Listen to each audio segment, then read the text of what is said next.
In today's Farm Report, 2016 is shaping up to be a busy session at both the federal and state levels. Dave Ladd with RDL & Associates in the Twin Cities is an ag policy expert, and he talks about how the GMO labeling issue will continue to have an impact this year. What happened on GMO labeling is again, that was one of the big three I was watching during omnibus consideration, and they just ran into a lot of opposition, particularly Senate Democrats. Remember, the House has passed legislation in 2015 dealing with GMO labeling and having a voluntary standard. Again, trying to address, we talk a lot about Vermont, which is set to go into effect in July of 2016. Of course, there's court cases surrounding that as well that are ongoing. But there's also a couple bigger prizes out there, and that's Connecticut and New York State, that those that are looking for a mandatory federal labeling requirement or a mandatory requirement are going to be targeting. Ladd also talked about how proponents of a uniform standard are continuing to push their issues compared to the voluntary or state-based system some states are trying to favor. The proponents of a voluntary standard had been hoping to put in a temporary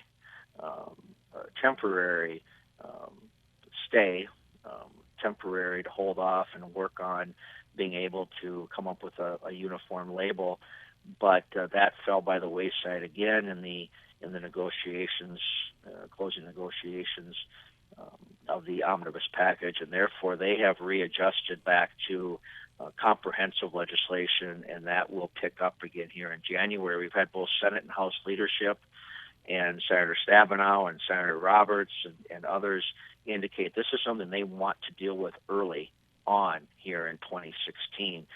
Ladd also talked about how international trade agreements will again be a big issue this year.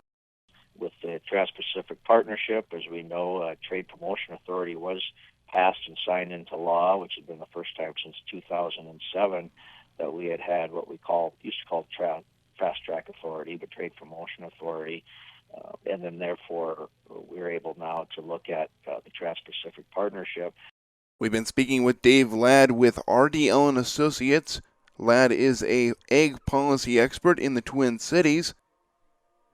It takes a while to get trade figures compiled, so what we have now is the first 11 months of calendar year 2015. Out of the 11 months that we have, there have been 8 months in which there was a drop in exports. Which gives you an idea of what's happening in agricultural trade, according to Ag Department economist Bryce Cook. And it's not just exports now, it's ag imports too. So trade overall seems to be slowing down. Now, on the export side, agricultural exports through November 2015 total $121.8 billion, which is down 11%, or $14.3 billion. From the same time frame in 2014, same old reasons for it. Including lower prices of goods, which reflect strong competition and declining Chinese demand, as well as a dollar that remains relatively strong for the rest of the world. Cook says probably the biggest casualty in this is wheat. It's down 19% in volume, 28% in value. In Washington, Gary Crawford for the U.S. Department of Agriculture.